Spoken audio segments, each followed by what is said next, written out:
are going to go ahead and get started. There are 2 sign-in sheets today. Make sure you've signed in to both of them. One of them is for the training, and then one of them is just the regular staff development. There's also a couple of handouts. One of them is the highlights sheet. The other one is the oath. Please don't start initialing your oath until we get to that point. Before we actually start the training, a couple of things. I just wanted to thank y'all from the bottom of my heart for Tuesday. The run through with the shopping cart was awesome. So thank you very much. I greatly appreciated that, and I have loved looking at all the goodies, especially pictures. Pictures are my heart. I love them. You can't have too many of them. Freshman orientation, don't forget, that is coming up February the 28th. If you need tables, please let me know. That is a Wednesday night. We will get started at 5:30, and we hope to have people out of here by 6:30 so that we can go to church and have our church activities as well. I have a book for Braden Kavanaugh that his mom brought up, and I put this year's teachers on it to write in it a favorite memory or something along those lines. His mother asked that we do that. It should be making its way back to me pretty quickly. If you want to sign it, maybe he wasn't one of your students, but you want to sign that, just run by my office. When I get it back, I'll let you know, and then I'll give y'all a couple of days if anybody else wants to sign it before I let his mom know that that's ready. And just continue to keep that family in your prayers. So I know this is everybody's favorite training of the year. You look forward to it, and so do I. I love doing this training. So we're going to get started. I'm not going to read everything to you. You're capable of reading. The PowerPoint is in the folder that I shared with you. The highlights is in the folder that I shared with you. All of this stuff is in the folder. When we start doing testing, it is important, though, that you go back and refresh yourself if you're one of the test administrators. I have sent out these important dates to you. I resent them this past week, but they're also on the slideshow. So later on, if you forget, oh, when are we doing this? They're here, and then I shared a document with you. So our STAAR EOCs, the first one's coming up will be English 1 and 2, then followed by biology, then U.S. history, and algebra. So all of our testing for EOCs will be in April. Ranger College Finals begin the end of April, and then you'll see our AP exams then take up a large portion of May.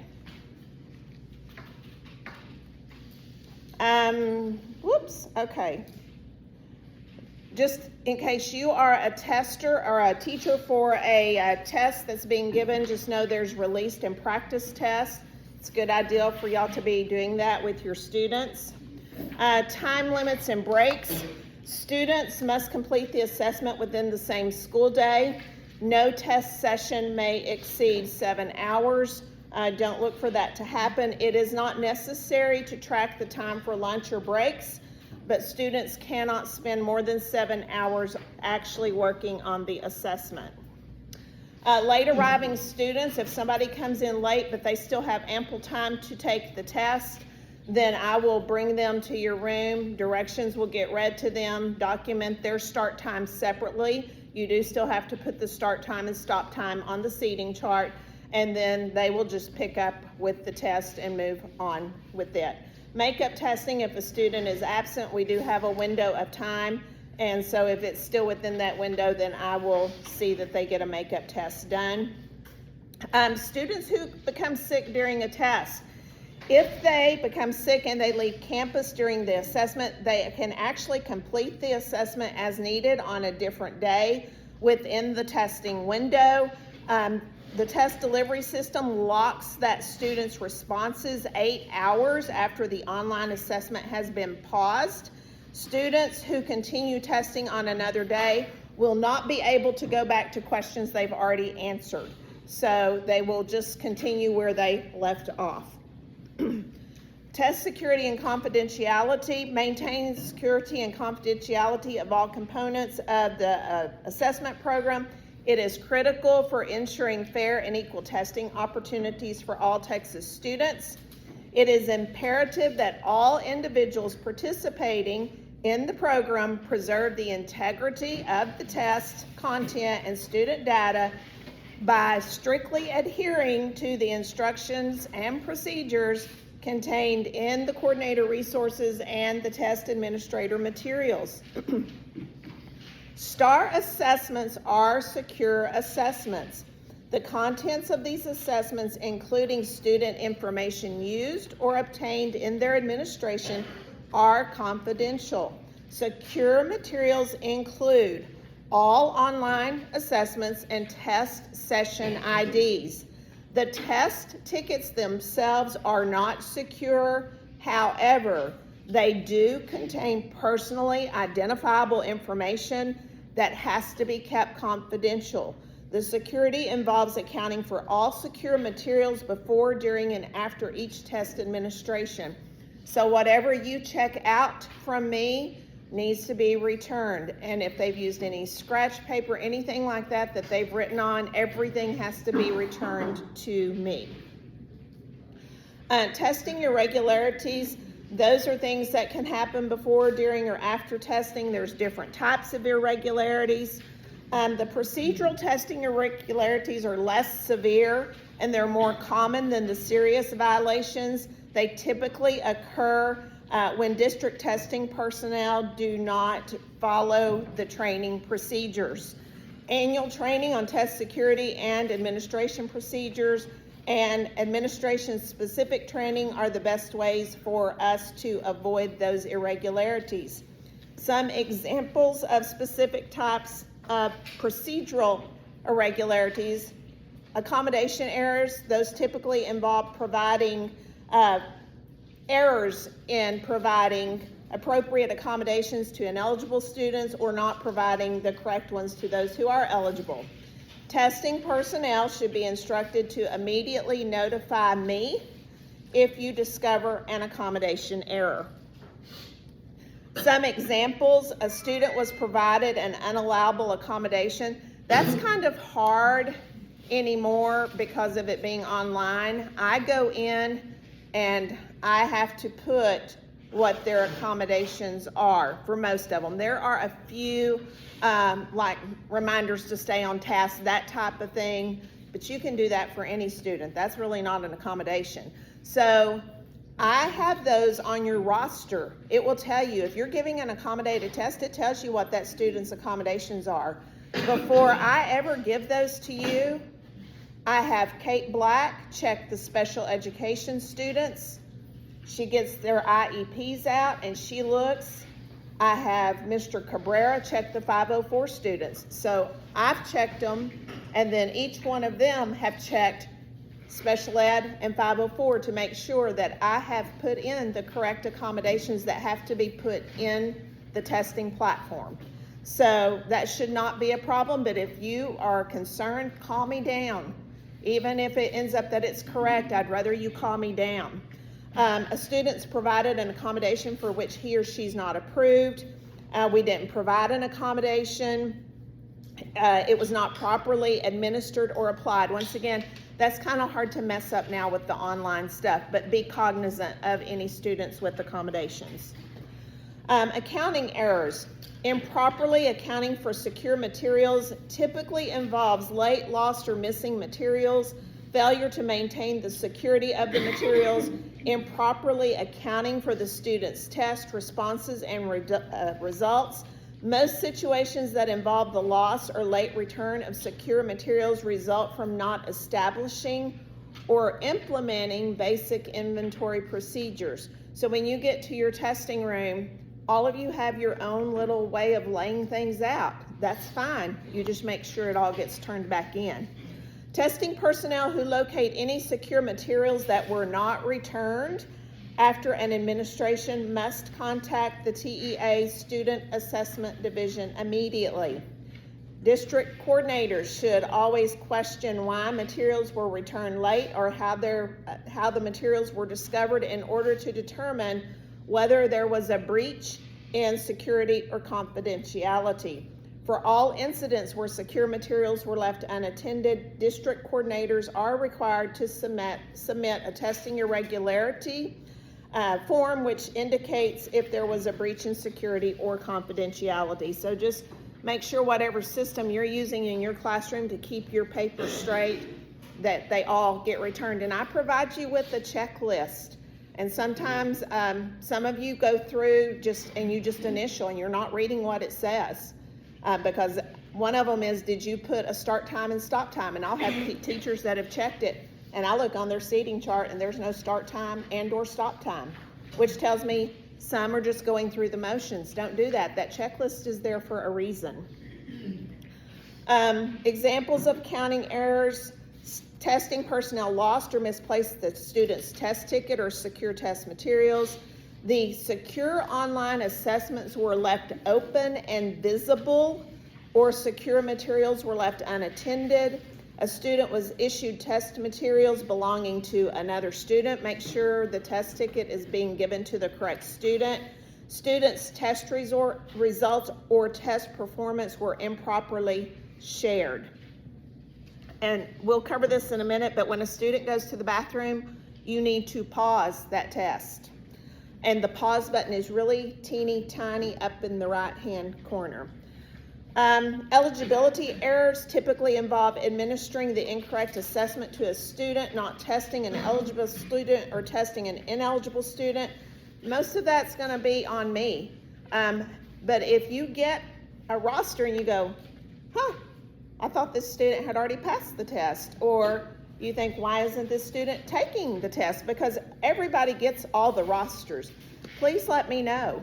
I make mistakes. I try not to, and I try to stay very organized where testing's concerned.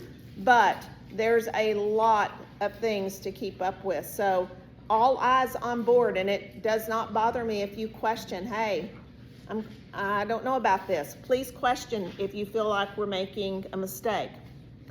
Examples of eligibility errors: a student was administered an incorrect assessment.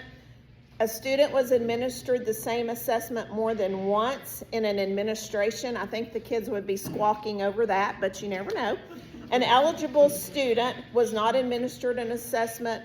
An ineligible student was given the incorrect one, or we failed to properly account for all eligible testers. And by we, that means me. Monitoring errors. Monitoring errors are some of the most common types of testing irregularities, but the incidence of monitoring errors can be reduced with annual training. Improper monitoring can be detrimental to students. For example, providing a student with access to materials not allowed during an assessment may result in that student not receiving a score for their assessment. Other monitoring errors might lead to breaches in confidentiality that could place students' test scores in question. For all incidents where students were left unattended and unmonitored during testing, district coordinators are required to submit a testing irregularity form and indicate if the validity of the student's assessment was compromised and the student's assessments were invalidated. At no time should you ever leave the students unattended. Somebody will come give you a bathroom break. If it's an emergency, I have hall monitors out there. That's why everybody's getting trained. If it's an emergency, just step out in the hall and get that hall monitor in there, and then they can text me and say, hey, get down to this room, we've got a problem. But do not leave students unattended. Examples of monitoring errors: you left a room unmonitored, students were testing. You did not monitor students during a break from testing. You did not ensure that all students reported to the new testing room after consolidation. That's really kind of more on me. You reinforced test-taking strategies. You can't do that. Did not properly prepare a testing environment or a device for testing. So if your room is being used, I try really hard to use the end rooms. Sometimes it happens to be a room that the subject is what's being tested. So if you have stuff up on the walls, you need to either remove it or take it down if it can help students answer questions. If it can't help them answer questions, if it's just motivational stuff, we don't have to cover that. The devices for testing, Coach Chavez, Coach Jones are really good to help clear out the calculators, because all the stuff has to be cleared from those. So that's what it's talking about on a device. So if a student, you hand a calculator to a student and another student's already used it, you have to clear it out before you give it to another student. If you don't know how to clear a calculator, I don't either. That's why I have people. So if you don't know, I will get Roy or Shav to do it for you. Tag your it. The test administrator did not use the manual during testing. You did not read the directions verbatim. You didn't properly complete the required seating chart. A test administrator did not actively monitor students and did not ensure that the students worked independently during testing, so this isn't a group activity, or did not prevent students from using cell phones or other electronic devices to capture images, recordings, share postings, or send messages. So what I have y'all do, and if you've been here, you know this, you get sticky notes, you write their names on the sticky note, you put the sticky notes on the desk before the students ever enter into the room. When they come in, you collect any electronic devices, smartwatches, phones, whatever, those need to be turned off. Those go in a Ziploc bag, which is provided, and the sticky note with the student's name gets put in the bag. And that way, it's all identified. So if you're new to this, that's the procedure for making sure that we have cell phones taken up. You may not give the cell phones back to the students until they are finished testing and leave the testing room. So if they're finished, but we haven't dismissed them yet from that room, they cannot have those cell phones. Training errors, that's pretty much going to be me not training you properly. Personnel were permitted to administer assessments, monitor test sessions, leave a test administrator during a break, or handle secure materials even though they were not properly trained or did not sign a test security oath. So that one would be on me. More serious testing violations. Incidents caused by district testing personnel that violate the security and confidentiality of an assessment are considered serious violations. District test coordinators must report serious testing violations to the TEA Student Assessment Division as soon as they are made aware of such incidents. District personnel should contact TEA when they are unclear what constitutes a serious violation or whether an irregularity has occurred. Serious testing violations include the following. And y'all, we had that happen several years ago. You could have fried eggs on me. I was torqued because that administrator had been trained and tried to take care of a problem instead of calling me to get, hey, what do I need to do? And it was a big one. And we had to contact TEA. We had to fill out all sorts of paperwork.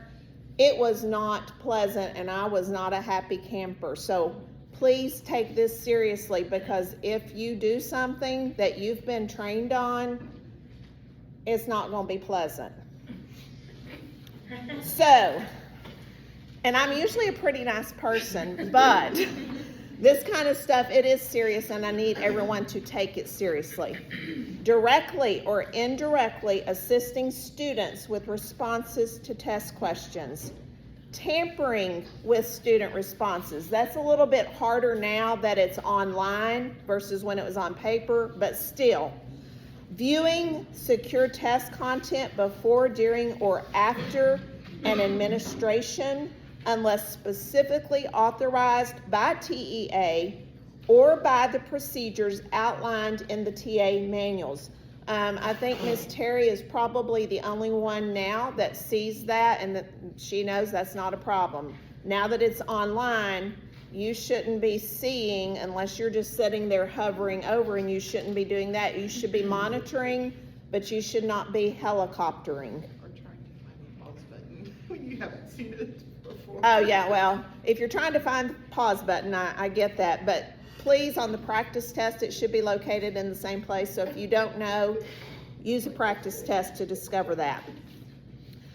You cannot discuss or disclose secure test content or student responses. So please do not say, you are not going to believe this student was on this question. You're not going to believe what answer they chose. Don't discuss it. Don't ask your kids how they did. Just don't do it. Scoring student tests either formally or informally, duplicating, recording, or electronically capturing, like taking pictures, video, whatever, of confidential test content unless you are authorized to do that, responding to secure test questions, fraudulently exempting or preventing a student from participating in an administration, encouraging or assisting an individual to engage in the content described above or in any other serious violation or security and confidentiality, failing to report to an appropriate authority that an individual has engaged in or is suspected of engaging in conduct described above or in any other serious violation of security and confidentiality. So if you go to someone and you tell them, hey, I saw this question and this is how this student answered it, you've just now put that person who's probably your friend in the position of having to rat you out. Don't do that to your friends. Just keep the information to yourself, because once you tell them, they are responsible for coming to me and telling me that you've done that. And that's a very awkward position to put anybody in. Failing to implement sufficient procedures to prevent student cheating, and failing to implement sufficient procedures to prevent alteration of test documents by anyone other than the student. So I know on our Chromebooks, it's going to be just important that you're making sure that students are far enough apart in the way that they're sitting that they don't have a bird's eye view of other people's screens. I'm not going to cover the penalties. You can see this on page 15 in the manual. This is also some additional things that can happen if you are not taking security and confidentiality seriously. I will let you read those on your own time. Incidents involving student cheating. District testing personnel are required to actively monitor students to ensure students are following test procedures and directions. In some cases, however, students might cheat or attempt to cheat by violating or attempting to violate the test security procedures. All students are required to follow test procedures and directions and should be reminded of this responsibility. Students taking EOC assessments are asked to sign an honor statement. Signing the honor statement is not required, but students are still expected to follow the test security procedures even if they do not sign the honor statement. We are required to have procedures in place for cell phones, personal devices. I've already talked about what our procedures are, and we've done an excellent job of following those. So just continue making sure, collect phones, smartwatches, any device that can transmit information. Student cheating or attempting to cheat on state assessments, either by providing or receiving assistance, that does require action by the campus or district testing coordinator. And then it tells us what we need to do. So we're going to move on. Accommodations. TEA defines accommodations as changes to materials or procedures that enable students to participate meaningfully in learning and testing. TEA accommodation policies may apply to any student taking STAAR, depending on his or her needs and whether the student meets the eligibility criteria as applicable. These policies are divided into 3 main categories: accessibility features, which you were sent information in October on what those were, locally approved designated supports, and designated supports requiring TEA approval.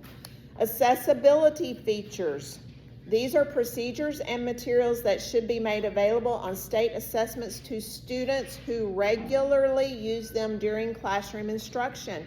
Guys, you can't not be using them and then expect them to use them on the test. They have to regularly be using them in the classroom. A student cannot be required to use accessibility features during testing. There's no need to document it in TIDE. The following accessibility features are available for use on the STAAR. And you've received these previously. Assistive tools, reading the test aloud, blank scratch paper, embedded sticky notes tool, an embedded notepad tool. We don't have anyone for the next one. Color settings, line reader, zoom feature, highlighters and colored pencils, large mouse pointer, a projection device, tools to minimize distractions or maintain focus. We do not need to worry about the permissive mode, but you could. I can't think of anyone currently. You may be able to think of someone. I can't think of anyone that right now is using a device to monitor health conditions. I think the student we had has withdrawn. If you know of a student that's using a health device that maybe I'm not aware of, just please let me know that. Language supports. We don't have anyone that we need to sign test directions to, translate. Bilingual dictionary, we may have some students that get a bilingual dictionary, but the LPAC determines that, and I get that paperwork. If that's the case, then I will provide the bilingual dictionary to you. We do have students who test in a small group. To my knowledge, right now, we don't have anyone that is an individual tester, and reminding students to stay on task. Test administrators must understand how to implement these procedures and use these materials. In some cases, a student who uses accessibility features may need to complete the assessment in a separate setting to eliminate distractions.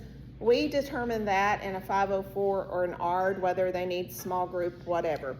For more information about accessibility, there is a guide that I'm happy to provide you with. I can put it into the folder you already have.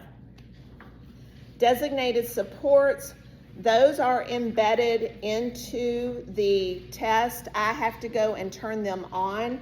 When I talked earlier about Mr. Cabrera and Ms. Black going through and making sure all the accommodations is talking about these type of things like content and language supports, etc. That's determined in the ARD or the 504 meeting. Considerations for testing designated supports, we're going to move on. Accommodations, if we have a student that breaks an arm or whatever, we'll cross that bridge when we come to it. Sometimes we have unexpected situations, but we'll cross that then. Training. So, understanding TA responsibilities. So, you must understand the following responsibilities: implementing the test administration processes and procedures stated in the manual and other test administrator materials, ensuring that students have the required materials and allowed accommodations, actively monitoring test sessions to maintain test security, maintain the security of test materials until they're returned to me, report any suspected violations of test security to me. Make sure that you are reviewing the following things, especially right before the test: the TA manual, instructions, the online practice stuff. If you are a teacher that has a STAAR tested subject, please make sure that your students have had the opportunity to get on those practice tests. Don't wait till the last minute. Please be doing that now so that they're comfortable with it. There are some training modules that if you feel like you need additional training after today, please see me and I'll hook you right up. Attend training, obviously, if you're here, you've attended. For those that couldn't be here today, they're going to get to watch the recording. So we got you covered. Campus coordinators will schedule and conduct training sessions before testing begins. These are the things I have to cover. I have covered these already, so we're moving on to the next slide. Preparing for test administrations. If you are not lucky and you don't get chosen to give a test, but your room does, please help out the test administrator by covering up or taking down any materials that could aid in giving the test. I don't want to go in another teacher's classroom and mess up their stuff. So please, if your room's being used and things need to be covered, and please don't think, oh, I'll do it the morning of, because I've had teachers that come in and their eyes are this big and it's like, I just walked in that testing room and nothing is covered up. Do it the day before. Get your kids to help you if you don't want to do it. Receiving, distributing, storing test materials.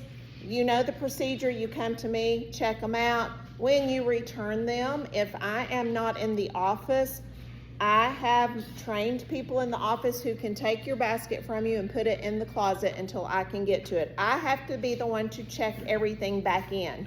You check it out, or I check it out to you actually, and then you return it, but I check it in. Make sure that you understand the accessibility features that are available to students. We just covered them. Ensure that students have allowed and approved accommodations. Prepare materials and, let me reread that. Ensuring that students have allowed and approved accommodations, preparing materials and accommodations for eligible students. There's not a whole lot of prepping you have to do anymore. It's pretty much done for you in the online platform. During test administration, make sure you're following proper testing procedures.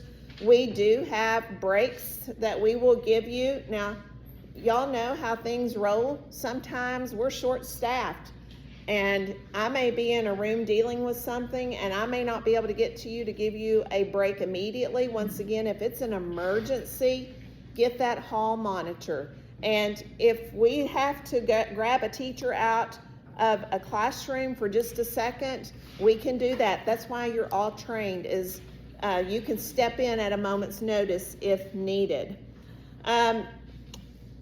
Make sure you return all materials to me. We've covered that. Review and sign an oath of test security and confidentiality. TAs and other personnel participating in administrations must complete an oath of test security and confidentiality after training and before handling secure materials. TAs and other personnel must initial each item on the oath as applicable. So don't start initialing, or you may initial that you want to be the testing coordinator. So we'll get to that in a minute. TAs and other personnel who are authorized to provide special administrations or who are responsible for submitting student responses in DEI must confirm compliance with security requirements by completing specific sections of the test security oath. A copy of the completed test security oath must be given to me. So today, after you've signed it, please make sure that I get it. And I use the sign-in sheet as my check to see who has and hasn't turned it in. The campus coordinator is the contact person for anything that you need to ask. And y'all, if I don't know the answer, I will find out. It's a lot of information and sometimes you just forget. So if I don't know, I'm not gonna just spout off something. I'm gonna say, oh, you know what? Let me find out and I'll get back to you. Online administration, things that you need to know. You need to be able to help students log in and access their assessment. You need to maintain test security, including active monitoring. Don't duplicate anything, take pictures, manage any interruptions during testing such as restroom breaks, student illness, and complete seating charts. So one student out of the room at a time unless it's just an emergency and there's a restroom sign in, sign out sheet. You'll have a seating chart just like always. It's self-explanatory how to fill it out. Please make sure that you are putting the start time, and then when the last student finishes, put the stop time. A lot of you, and I love that you do this, a lot of you actually document when a student says, I'm done, you actually go next to their name and write their stop time. And that has come in handy before because we've had students that they just can't believe that they didn't pass the test, and I go back and look and I say, it took you 11 minutes. Yeah. So I'm not sure why we're so surprised about that. So that's, you're not required to do that, but to me that's the best practice to do that. Ensure that students are familiar with online practice tests. We've already talked about the importance of doing those now. Become familiar with test administration directions. So please go through your manual and just where it says say, that's what you're going to read. And then there are some very specific boxes depending on the subject matter. So make sure you're paying attention to those. Arrange for testing areas. I will tell you what room you're testing in. Once again, if it's not your room, the person's that lives in that room, hopefully they will follow what I've asked them to do and have anything covered up. If you need to arrange desks differently, that is perfectly okay. I'm sure that person will understand. They'll just be grateful they're not the one giving the test. Headphones, Ms. Griffin is always very good to help make sure that I get the headphones that I need. And usually, tags, she's just usually it for giving those type tests because she is very familiar with technology and she doesn't tend to panic if something goes wrong. Ms. Dunlap is also another one that I pick on sometimes with the technology stuff because not everybody is comfortable with it. So usually it's one of those two that have to give those tests. We've talked about getting the materials from me. Remember, the test tickets have confidential information on them. The session ID numbers, those are secure materials. So just make sure that you have keep those and get those back to me. I still have to provide you with paper pencils for any student that wants to write their essay on a piece of paper first or work a math problem. They have embedded stuff in the online test, but not all kids like to use that, so you still get those things in your testing box. Monitor online administrations. I've said this a gajillion times. That's because it is so important. Please make sure you are monitoring the kiddos. Ensure that there's no element in the testing room that could hinder a student's performance, like you need the lights on. It doesn't need to be 38 degrees in the classroom, nor does it need to be 100 degrees. Make sure it's fairly comfortable for everybody in there. I usually go around the day before and put the testing do not disturb signs on the doors, but if not, please make sure there's one there. Make sure, let me just read this. An instructional environment should be maintained during the testing window. It is not necessary to conceal or remove instructional or reference material in testing areas, classrooms, or hallways unless they could provide assistance or lead to a direct source of answers for that assessment. Here are some example guidelines for dealing with materials that could provide assistance or answers. So it's talking about things like in math, tables for addition, subtraction, multiplication, division, graphic organizers in English, graphics containing test information like moon phases, water cycle, historical timelines, anything that is content that they could use for an answer. Just make sure it's either concealed or taken down. You can have clocks in the testing room. Please make sure all desk or computer workstations that are used for testing are clear of books and other materials. So if your room is being used and you keep your books under the desk and somebody's going to be using your room for testing, or you're using it, please move that stuff. All desk or computer workstations must be sufficiently separated from each other so that students can't see each other's monitors. Test sessions must be conducted under the best possible conditions. District testing personnel are required to have procedures in place to prevent cell phone use. We've talked about that. It's important. Make sure you're taking those up. At least one trained person per 30 students. You must complete seating charts. Seating charts must include the names of the students testing, the assigned seat for each student, the start and stop times for each test session, and the names of all TAs and monitors involved in the session. If you're giving a bathroom break, you go in and on that seating chart, write your name, time in, time out. Every single time that you go in there, do that. Additional seating charts have to be completed. If we consolidate, we'll cover that bridge if we have to. District testing personnel should schedule test sessions for 3 to 4 hours. Students who are still testing after 4 hours should be consolidated into a general testing area to continue testing.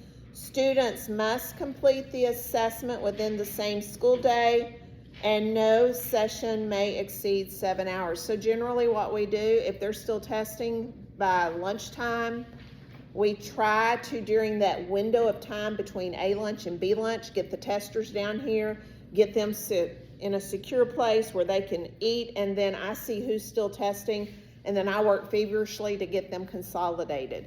It hasn't been as bad the last few times. So most of them, English tends to be the one that's a little bit longer, but most of the students are finishing up. A student who arrives after a test session, I will have to determine whether they have enough time to test that day. If not, they'll have to do it a different day as long as it's during the window of time. Make sure you are actively monitoring. Make sure they only have access to what they should have access to.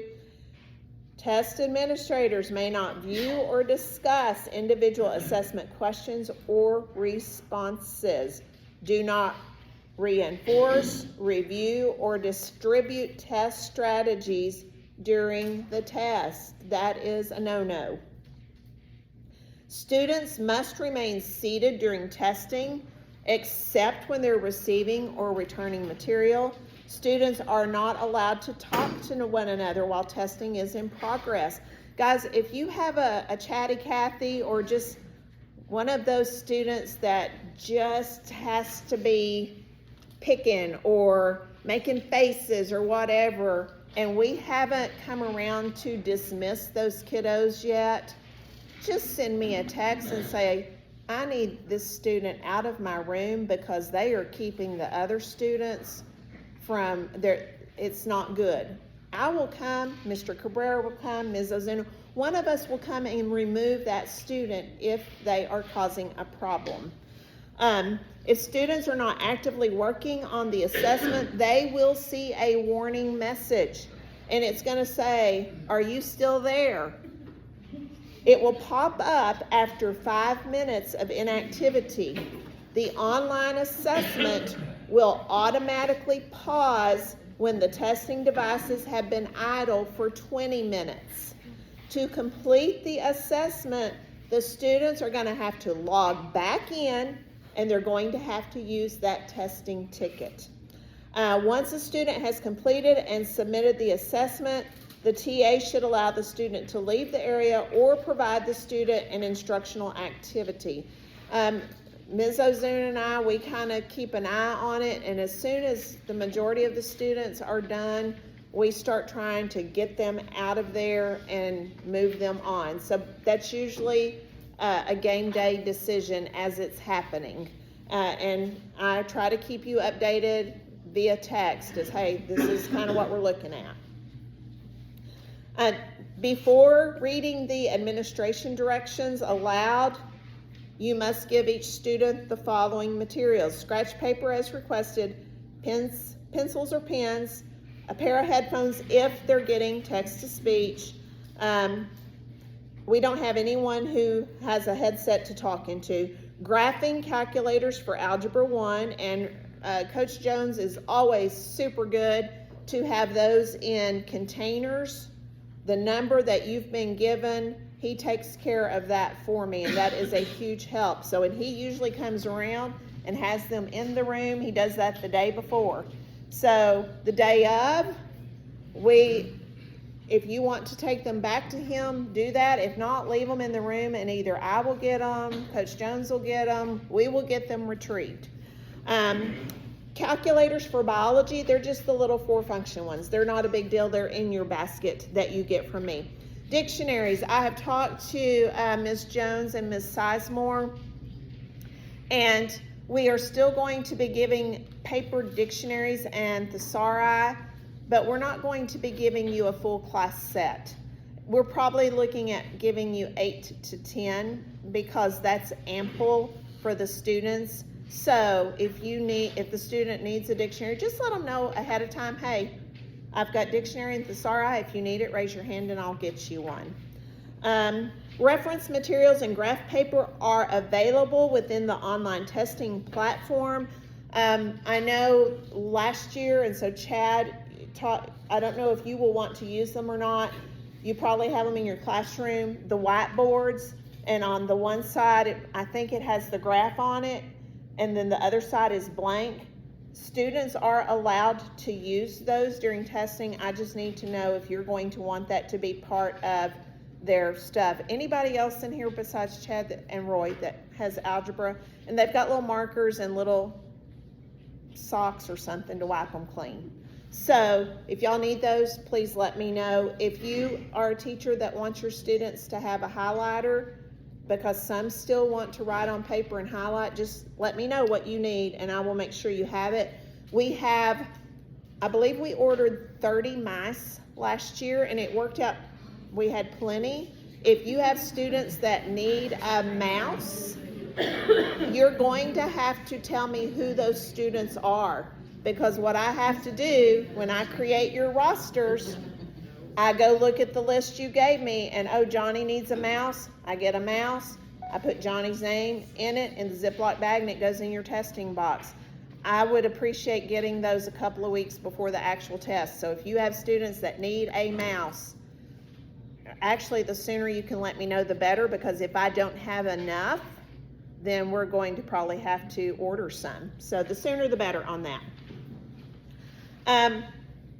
When a connection is established on the online test, please sign in. The students, they know how to do that, but if they need help, just give them help. Start the online assessment as indicated in the TA directions. You must provide a test ticket to each student. Make sure you give the student the correct ticket. The student launches the browser. They go in, they enter their TSDS number. You should ensure that students select the correct assessment, and they should be based on the test session ID number that you're given. Resolving problems, contact me immediately if a student does not have correct accommodations, if the student begins the wrong assessment, or any issues arrive during testing. School-wide emergencies, if we have an emergency that disrupts testing, obviously we will be making decisions as that emergency is happening. Remember, the assessments do pause after 20 minutes. If we can't resume testing on the same day, we should collect the test tickets, collect everything, give it back to me, and then we will make decisions. Mr. Simmons, myself, Ms. Ozuna would make decisions on what happens next. Power outages or other system interruptions. If a campus loses power or connectivity during testing, we should determine whether we're going to release students or have them remain in the testing room until the outage has been resolved. If students are released, their tickets must be collected. They need to be collected regardless. Test administrators must caution their testing group to avoid discussing the assessment. Online assessments automatically pause when they've been idle for 20 minutes. And once again, if we can't resume that same day, then we'll be making some decisions and getting that info out to you as soon as possible. Students who choose not to respond, we've been fairly blessed in that area that most of our students take the test without too much flack. But if we have a student who chooses not to respond, district testing personnel are required to provide testing opportunities to the students who are in attendance during the administration of an assessment. If they choose not to participate or refuse to respond to questions, we still have to submit it for scoring, and that's both federal and state law that require us to do that. Although state law provides families with the right to temporarily remove their child from a class or school activity if they have an objection to participation, it specifically does not allow families to do so to avoid a statewide assessment. Students are required to take the appropriate EOC on the first opportunity, but they're not required to take the assessment on every retest opportunity. Perfect example of that is summer testing. A bunch of these kids have already made vacation plans, camp plans. I am not going to say, oh no, you have to be here for testing. My response is, no problem. We'll get you in December. Go have fun. It's summer. Answer student questions. TAs may answer questions about assessment directions or procedures. You are never allowed to answer any questions related to the content of the assessment itself. If a student asks a question that a TA is not permitted to answer, you just need to say, I can't answer that for you. Just do the best you can. And I see a big typo there. Unless specifically directed to do so by the TA, procedures, test administrators, and campus personnel are not allowed to do the following: translate assessment questions or passages into another language, rephrase or add information to test questions, assist students with responses to test questions. Submitting the online assessments. The assessment is submitted for scoring when the student clicks the Submit Test button. Once they have submitted it, the student will no longer be able to access it, even with their test ticket and session ID number. If a student clicks the Submit button accidentally, contact me. And I will just tell you, then I'm going to have to probably contact Mr. Simmons to figure out where we go from there. A student who cannot finish an assessment due to an illness or testing irregularity should pause the assessment. They should not click Submit. If the student does not return later in the testing window to finish the incomplete assessment, then the student will be given an O for other on the score. TDS will lock student responses 8 hours after pausing an assessment. We will determine whether they continue testing the next day, and once again, they can't go back to questions they've already answered. Make sure you collect all the materials. That includes used and unused student test tickets, the session ID numbers, scratch paper, graph paper, or reference materials. Any material that you're given, return it. Return those to me. Make sure you complete the seating charts, students' names, start, stop times, all the information on those. This test administrator manual should be returned to the campus coordinator as well, so I can use it again. Guys, they don't give us near the number anymore. It is just a few. I have to have a paper copy. I'm a hard copy girl. You have the digital copy. If you're that way and you want your own hard copy, just print it off. Or I'm happy to do it for you if you just let me know that. Directions for a student who takes a break during the tested session. They need to pause it. We've talked about that. Receiving accommodations. The test administrator is permitted to modify the directions when needed. For students using text-to-speech, the administrator is allowed to remind students that a do not read icon next to passages or test questions indicates that the text may not be read aloud to the student. Not everything on the English EOCs can be read to them. For students using text-to-speech and content and language supports, the text within these supports will be read aloud unless there is a do not read icon. Please make sure you read aloud word for word the bold text after the word say. Some directions use brackets within the read aloud text to indicate where information should be verbally inserted. For example, check that the test you selected is the STAAR, and then you see the brackets. You substitute whatever the name of the test is there. The test administrator substitutes that. The directions may be repeated as many times as needed. The text in italics is information that's meant for you, and it should not be read aloud to the students. Additional info, any students using text-to-speech should be told to put their headphones on. If a student's volume's not working, troubleshoot, and that's why I have either Dunlap or Griffin doing that, because they know how to do all that. Record start time on the test session. During the test session, assist students if there's trouble with the browser or they need reminders on how to use tools, features, or accommodations. TAs are not allowed to answer questions. We've talked about that. Just tell them, I can't answer that for you, do the best you can. Or if you're Kelly Allison, I guess if you want to read that in Spanish, you can say it in Spanish. You do not want me to do that. Remind students periodically that they should not click the submit button until they are done. If a student comes to your room and they do not have a test ticket, please let me know. If an issue arises, please let me know. For all breaks, instruct students to pause the assessment. Guys, I don't really recommend that you give a group break. Especially during English, because if they're in the middle of a passage and you do a group break, that is not a good thing. So just don't do that. Once a student has completed and submitted the assessment, once again, they'll stay in the room until we dismiss them unless they are a behavior problem, and then contact me immediately. TAs should not view, copy, or discuss the online assessment content at any time. Calculator policy, you'll be given the calculators that are appropriate for Algebra 1 and for the biology.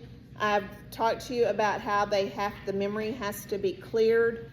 So all of that is pretty much just going over that information with you. Same thing for dictionary policy.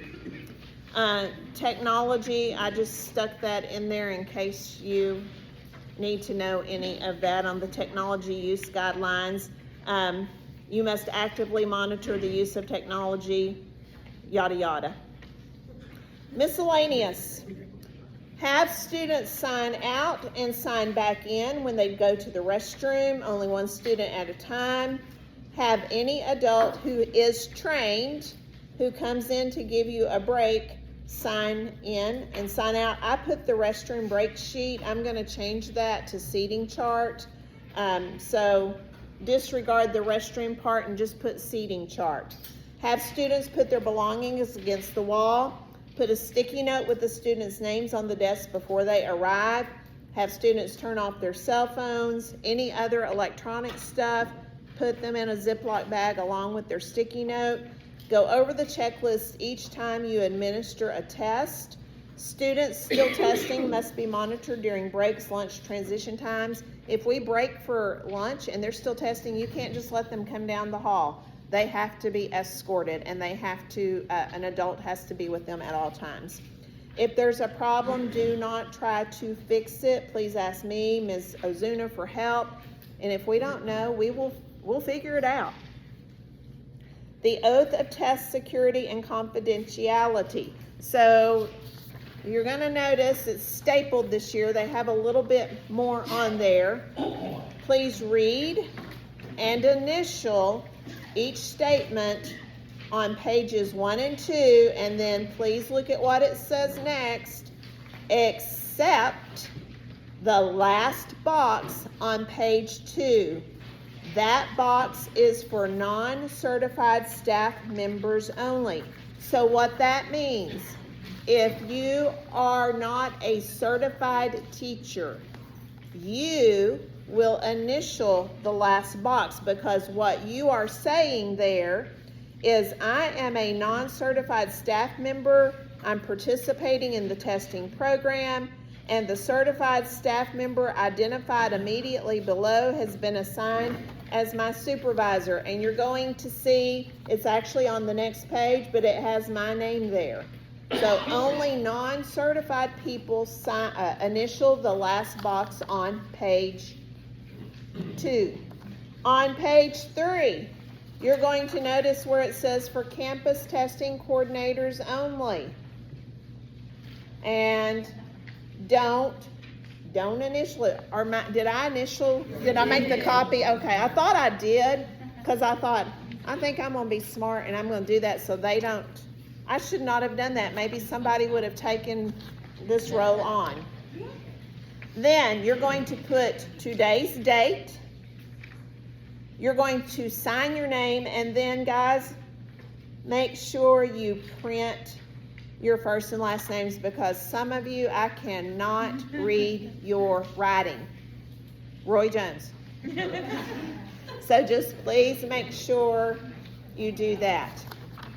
And I appreciate your attention. I know this is not fun. It's not fun for me either, but it is something that we have to do each year.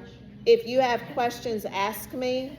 And before we start giving tests in April, if you are selected to give a test, please go in and refresh your brain on all of this. Any questions? All good? All right, so not too terribly bad. It took an hour. And just FYI, Mr. Cabrera did ask me yesterday if I needed a microphone. I thought y'all would appreciate that.